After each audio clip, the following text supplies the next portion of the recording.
Hey viewers, welcome back to my Bangla entertainment channel. আমি বিপাশা আর আমার চ্যানেলে আপনাদের সকলকে স্বাগত। আজকে আমি যে মুভির এক্সপ্লানেশন দেব, মুভির নাম হীরক রাজার দেশে। এই সিনেমাটির পরিচালনা এবং লেখা দুটোই করেছেন সত্যজিৎ রায়।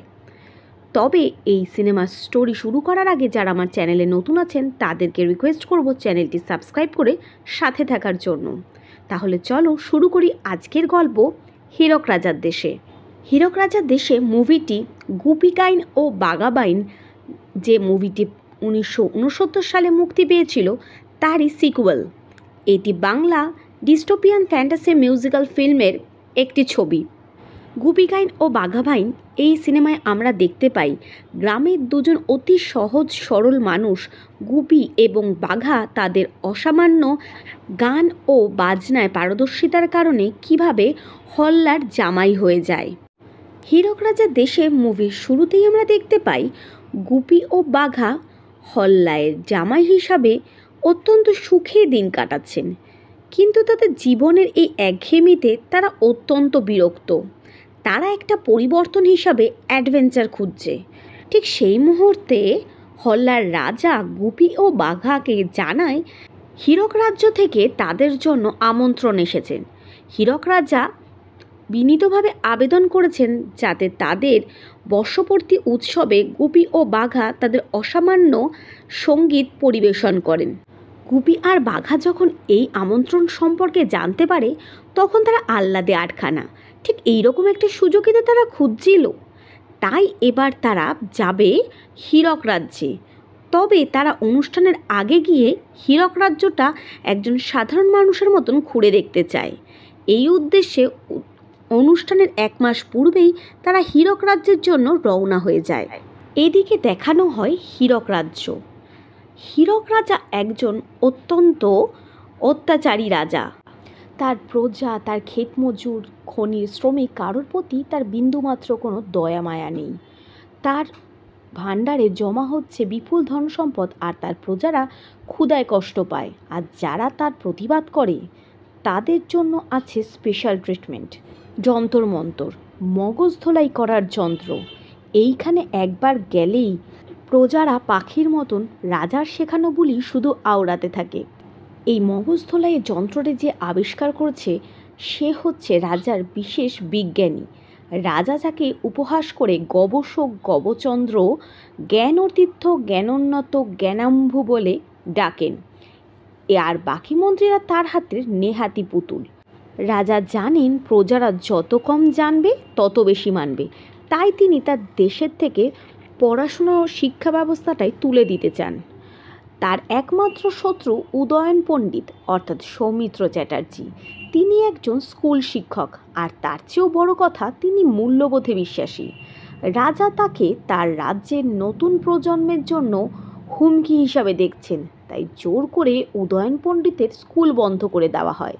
শুধু এইখানেই থেমে থাকেন হীরক রাজা। এরপর উদয়ন পণ্ডিতের বাড়িতে গিয়ে তার সমস্ত বই খাতা পুড়িয়ে ফেলা হয়। এরপর সৈন্যরা চেষ্টা করে উদয়ন পণ্ডিতকে মারার জন্য। নিজের প্রাণ বাঁচাতে উদয়ন পণ্ডিত সেখান থেকে পালিয়ে গিয়ে পাহাড়ের গুহায় আশ্রয় নেয়।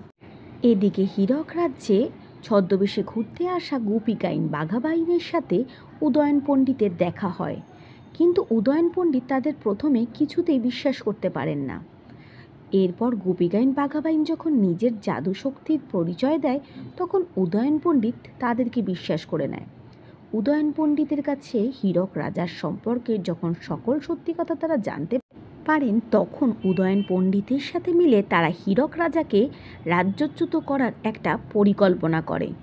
আর সেই পরিকল্পনা মাফিকই গুপি গাইন বাঘাবাইন আবার রাজবেশে উপস্থিত হয় হীরক রাজার দরবারে। হীরক রাজা নিজের প্রতিপত্তি দেখানোর জন্য অভ্যাগত সকল অতিথিদের মহামূল্য হীরা দিয়ে অভ্যর্থনা করে। আর সেই অনুষ্ঠানে বিশেষ সঙ্গীত পরিবেশন করে গুপি গাইন বাঘাবাইন। তাদের গান শুনে যখন রাজা খুবই খুশি হয়, সেই মুহূর্তে গুপি গাইন বাঘাবাইন হীরক রাজার কাছে আবদার করে তার হীরের খনিটা দেখার জন্য। প্রথমে হীরক রাজা রাজি না হলেও গুপি গাইন বাঘাবাইন তার এত প্রশংসা স্তুতি করতে থাকে যে হীরক রাজা এইবার আর না বলতে পারেন না। তিনি রাজি হয়ে যান তাদেরকে তার হীরার খনি ঘুরিয়ে দেখাবার জন্য। আসলে গোপীগাইন বাঘাবাইনের সাথে উদয়ন পণ্ডিতের যে পরামর্শ হয়েছিল সেই পরামর্শ মতোই কথা ছিল যে হীরার খনিতে যখন গোপীগাইন বাঘাবাইন যাবে তখন তাদের কি করতে হবে সেইটা সেই হীরার খনিতে গেলে জানানো হবে। এরপর যখন গোপীগাইন বাঘাবাইন সেই হীরার খনিতে যায় তখন উদয়ন পণ্ডিত একজন হীরা খনির শ্রমিক রূপে এসে বাঘার জুতোয় একটা নোট রেখে দিয়ে যায়, যেখানে বলা হয় বিরাট মূর্তি উদ্বোধনের আগের দিন রাত্রে জঙ্গলে গোপীগাইন বাঘাবাইনের সাথে উদয়ন পণ্ডিতের দেখা হবে। এই কথা মতো সেদিন রাত্রে যখন উদয়ন পণ্ডিত গোপীগাইন বাঘাবাইনকে আলো দেখাচ্ছিল সেই মশাল রাজাও দেখতে পেয়ে যান আর তাকে ধরতে তিনি রক্ষীদের পাঠান। এদিকে গোপীগাইন বাঘাবাইন পরিকল্পনা অনুসারে রাজার রাজকোষ লুট করতে যায়, কিন্তু সেইখানে থাকা বাঘকে বশ করার জন্য গোপীগাইন বাঘাবাইন গান শুরু করে। আর সেই গান যেমন মানুষকে বশ করে তেমন বাঘকেও শান্ত রাখে। এরপর সেইখান থেকে ধন সম্পদ লুট করে তারা রক্ষীদেরকে ঘুষ দেয় আর তাদেরকে তাদের দলে টেনে নেয়। রাজাও তার কৌশলে আছে, তিনি উদয়নের ছাত্রদের ধরে নিয়ে গিয়ে তাদের মগজ ধোলাই দেওয়ার ব্যবস্থা করে যন্তর মন্তরে। সেই ছোট ছোট বাচ্চাদের হাত মুখ বেঁধে সৈন্যরা নিয়ে যায় যন্তর মন্তর ঘরে, কিন্তু গোপীগাইন বাঘাবাইন তাদের জাদু শক্তি ব্যবহার করে ইতিমধ্যেই সেখানে পৌঁছে গেছে। তারা গবেষককেও ঘুষ দিয়েছে, পাহারাদারদের সাথে গবেষককেও তারা হাত করে নিয়েছে। পরীক্ষাগারে পৌঁছে রাজা এবং তার মন্ত্রীরা গুপির গান শুনে স্তব্ধ হয়ে যায়।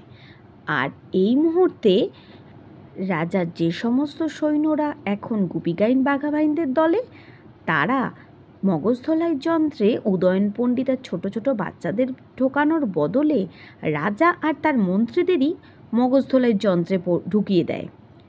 এরপর রাজারও মগজধোলাই হয়ে যায়। তাই যে রাজা এতদিন প্রজাদের অত্যাচার করছিল সেই এখন গ্রামবাসীদের হাতে হাত লাগিয়ে নিজের মূর্তি টেনে ভেঙে ফেলার কাজ শুরু করেন আর বলতে থাকেন, দড়ি ধরে মারো টান, রাজা হবে খান খান।